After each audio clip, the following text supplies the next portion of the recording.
Hello and welcome to Call a Death Doula. And this is a video series talking to death doulas just so we can learn about them as people. We can learn what brought them to this work. We can learn what, brings them life in this work, which is often surprising to some people, that it's a life-affirming job that we have. And so today I have Kathy Bray. She's from Southeast Washington here on the West Coast. And welcome, Thank Kathy. you very much. Yeah. And so we're just here to talk and learn about you. So just share with us how you got into the work, how it's affected you, how it's changed you, how it's inspired you. Yeah. Thank you so much. Thanks for this opportunity to share that. So it went back to about 2019, I would say. 2017, I had a death cafe, and it wasn't well received in our community for very obvious reasons. People don't like to talk about death. They don't want to acknowledge that it will happen to them. And so I had been running this death cafe for a couple of years, and someone had come in who I had not met before, and she acknowledged herself as a death doula and said that I should be one. I had no idea what that was. And so, of course, she was very kind to have that conversation with me. And I still wasn't like, I didn't jump to that. I still was doing my death cafe, and I'm going to do this, and that's good for me. What I really wanted was to reach our community, just like the Death Cafe in San Diego, where I had come from. Okay. So I think I did Death Cafe probably for 2 or 3 years. And then what I realized is that the people who were coming wanted more than what we're allowed to do if we follow the Death Cafe model. Right. So I thought, okay, let's rework it. I'll pause this for now and I'll come up with something else. Well, something else never really materialized. However, I still was soaking up so much information online about death doulas, what they do, taking every free course I could find. Ultimately, in 2023, I finally just surrendered to what I now understand is the call to this work. Yeah. What happened there was I just took the certification course. I just said, here's the money. Why am I fighting this? Let's just do this. What I've learned since that time, and maybe a little bit before that in my personal life, is that when I surrender to a call, there's usually a big blessing that comes out of that. So I surrendered to this call. I took the certification training, and then I started the quote unquote business of being a death doula. My death doula business has been community outreach, 99%. Okay. I really feel so strongly about that. So the first year I spent networking, meeting people, and people would say, "Oh, you need to go to this networking group." And I finally locked into one that all the people in that group work with seniors. Okay. So that has been really, really good. The second year, I really spent my time at the bedside of really being with strangers. Because what I also realized is I've been at the bedside a lot, but with family members, with acquaintances and friends, there's something to that it just never occurred to me Mm, until I looked back. So I said, I need to get with people I don't know, people whose homes I've never been in, which for me was very uncomfortable. When I was delivering Meals on Wheels, I went into some homes and I didn't want that experience again. So that fear again, and not fear of being harmed, but fear of the unknown, of what am I walking into? So I really embraced that in year two. mm, I'm in year three right now, and year three is really calling the community higher to let me educate their group, let me educate their staff even. In absolutely. my second year experience, what I realize is that the home care staff, the wonderful home health aides, CNAs, and all of those, even some nurses, don't get death training. Mm-mm, mm-mm. And I had text messages coming from some of these staff members. I think my patient is dying. I'm not really sure I can handle this. emotionally. And so Hmm. I would talk them through it, even though I was a hospice volunteer, not a death doula to those people. Right. So it's a need. And I'm really working on fulfilling that need to the best that I can. Hmm. I do have right now 13 people who are part of a collective of aspiring doulas. That's what we call ourselves. Hmm. And they're in all stages of curiosity or certification, or they have master's degrees in other fields and are still interested. There's a few core people who are really participating, and others are in the background and come to meetings once in a while. But they're trying to do their day job, and it's very difficult to figure out how the two can work together. Yeah. I Yeah. have been very fortunate to have a part-time business for these years since I had lost a client in 2019, 3 years before he said he was going to retire. Mm. As a medical transcriptionist, I would type his medical reports, and that was a significant amount of work that uh, basically got taken away. Okay. So I just didn't pick up another client. That gives me so much more time to volunteer and just kind of go where I feel led, actually. Yeah, it seemed Give like me just a second. you're surrendering, like you said, you surrender to a call and there's a blessing on the other side. Hmm. Yeah, and I really feel that it's almost palpable. And it has to be real surrender. It can't just be, okay, surrender. Let me see what comes next.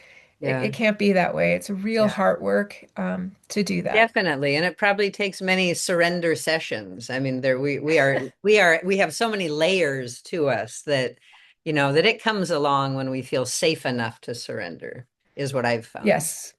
Yeah, well, yes. And there's Yeah. the argument. There's the no, I'm doing great by myself. Or how about let's even backtrack to acknowledging that I'm not surrendering to what's happening Yeah. and say, yeah, yeah, yeah, but it's fine. It's fine. And then there's acceptance of no, you have another step to take. And then, yeah, it's definitely not a one and done kind of Yeah. a session for me. Well, and the beautiful thing too is that it really mirrors what we go through with any transition, including death.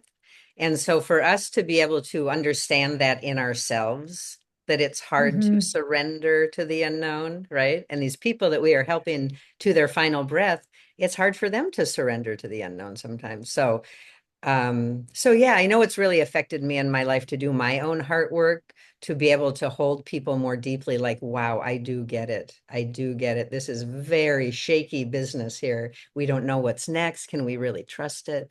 So I know, so yeah, I mean, I know it's really helped me personally doing this work.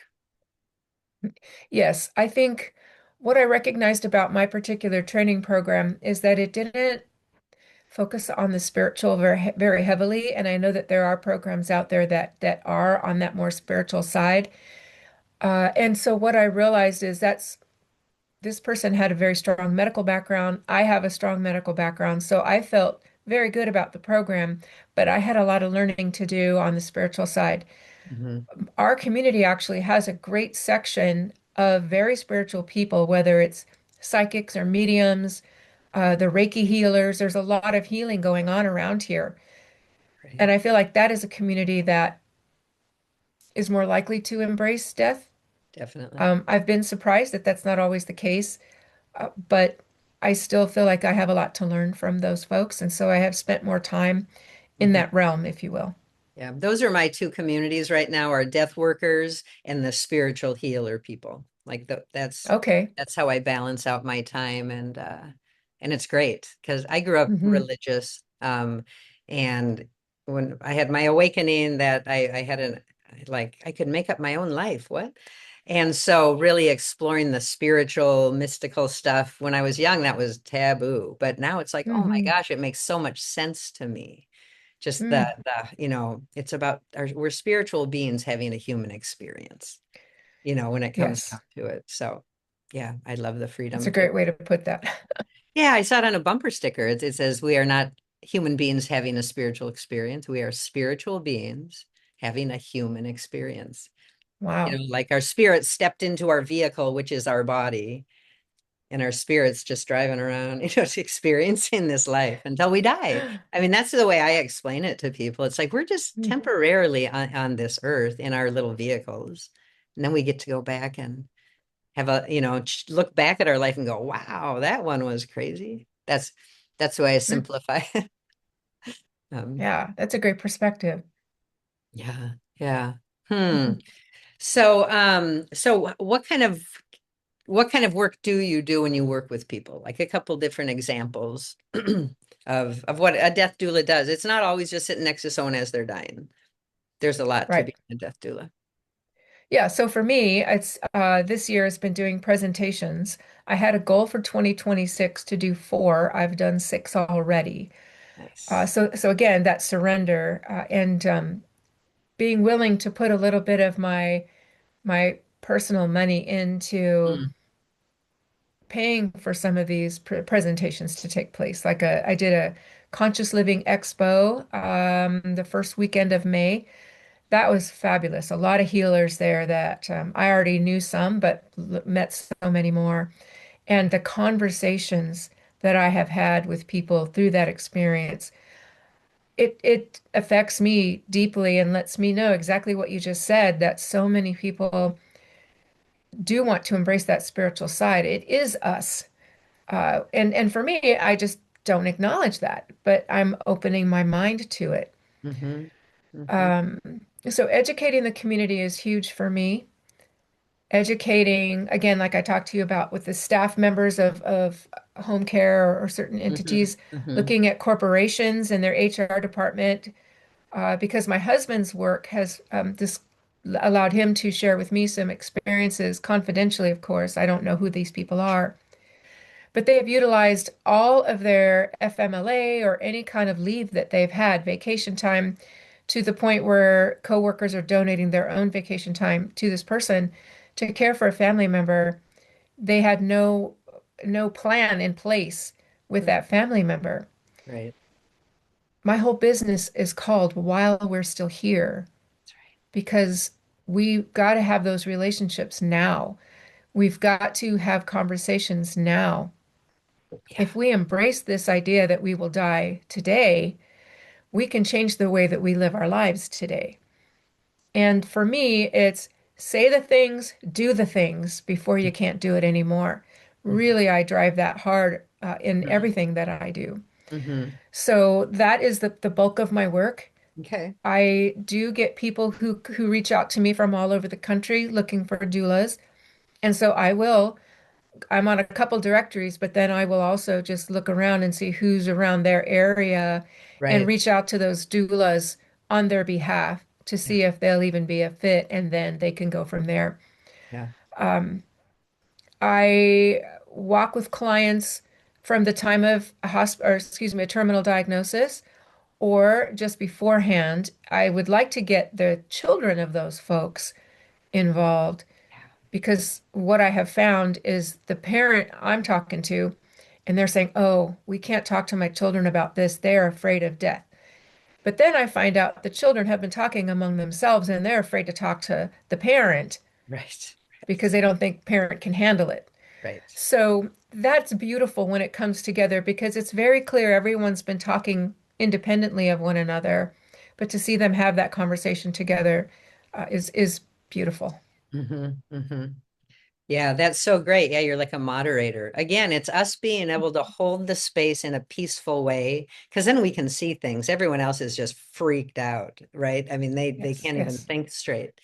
And going back to about educating the healthcare workers, I worked for Hmm. about a year in a long-term care facility, and they have a death doula program there, which is, Oh, very unique. And they train death doulas, and so we were able to be there not only for the patients as death doulas, the clients or the residents, but the workers. I mean, not only do they, it's hard for them with as someone is dying, but they have experienced the death of so many patients, right? I mean, Hmm.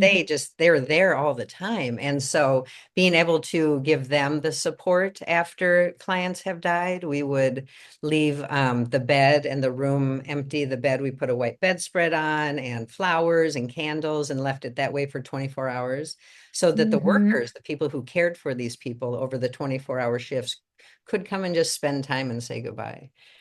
I Um, like that. yeah, to Mm-hmm. honor them. I mean, they are Mm-hmm. carrying, and there's so much fear as people are dying, and all that. And these workers get the kind of the brunt of everything. And Yes, so they do. so to be able to honor what they do in the process Hmm. is so helpful for everyone I in agree. touches. Well, yeah, I was asked the other day, how do I handle so much death? And what you just said is that just being able to process it, being able to find some peace around that situation, to just have some time to breathe and Hmm. focus on that person, say wonderful things to the universe. I'm a Christian, so of course I pray to my God, Hmm. but I also pray to the universe that the family will have peace, that the person died in peace, and that in and of itself brings me some peace around that, and I can then go on to Yeah. whatever comes next. Yeah. The way I kind of think about it is like, it's like we're there to open the gate for them, as they pass Hmm. by us. They're not entangled in us. Sure, they're rubbing up against us, so we have that. But then we are able to just kind of let them slide on, and because that's our Yes. job. We're like, okay, Yes. we got the way for you, and then we Yes. don't have to like. And so again, that's why death. It's so great to have a death doula because the family is going to go through all that kind of stuff and to just Hmm. have a calm presence to just be like, it's okay. Do what you guys need to do. I know this is so hard. I got you. And that's just been my most beautiful experience is just to hold that space for people to experience their emotions and know that if they all fall apart, they're still contained. It Yes, doesn't blow up and no one will ever be able to put themselves back together again. Yeah, we're holding the arena. Yeah. for sure. Yeah, I'm pretty open to whatever anyone wants me to do. Hmm. And so That. I have helped write obituaries and I've helped write a little funeral plan for somebody because they wanted to have a home funeral. And I just couldn't be there. So I just gave them all the notes and said, this is Mhm. how you can do that. Um, I tend to be all things to everyone, and I'm realizing that's not very practical. So I do have what I try to focus on, but every now and then somebody comes in and they needs my help, and I take care of them Hmm. Hmm. if it's a Yeah, fit. right. Yeah, there's just so many pieces to the process and Hmm. being there to be like, yeah, it's the whole again, it's like holding this whole space of all the stuff that's in there and saying, "Hey, I can do that for you." Right. Yeah, and I'm still volunteering for hospice too. And I do not inpatient, but home visits and respite, 11th hour, because that is such a crucial time. And people by the end of someone's life can be so weary. Yeah. My parents died within 5 months of each other, and my mom had a shorter term cancer, my dad 8 years. They were so weary by the end of their life. And I had no idea what I was doing. I was completely lost. So I feel like I can understand and recognize the people that I work with and be that resource for them. Yeah. Because I held on to Barbara Carnes' book like it was my Bible, and I was on the phone with my sister in the middle of the night going, I don't know, I don't know. I said that a lot. Um, so I know Sounds much like more now, and yeah, yeah. sounds like you kind of got baptized into the into the death doula situation with that. But didn't Yeah. understand it. So that was in 2007, 2008, and I didn't even come close Mm, to anything until 2012, my first Death Cafe. yeah. Yeah. That's great. Yeah. Wow. Well, thank you so much. This was Yeah. just great information. It's fun.